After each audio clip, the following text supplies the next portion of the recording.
Hello Sangari हो, कैसे आप मन आशा करता बढ़िया हो। तो संगारी हो, वेलकम टू माय व्लॉग संगारी हो, मिनी व्लॉग। तो संगारी ये मैं हर आप मन मोर जानते छे।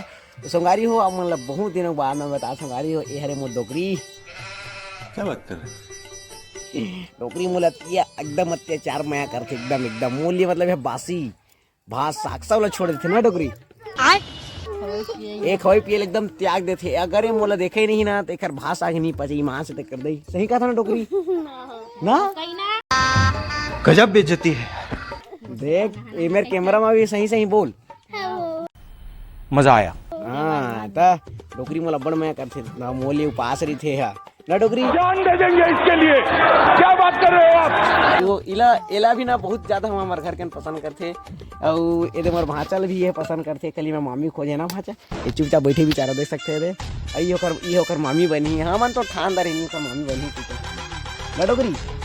देख अपन भांचल है, देख अपन भांचल पालिश में डोकरी है। हाँ बढ़िया डोकरी है, एक नंबर खिला जानता डोकरी ईमान से। वाह वाह वाह वाह देखा तो मोर भांचा मामी पागे खुश हो मोर भांचा है।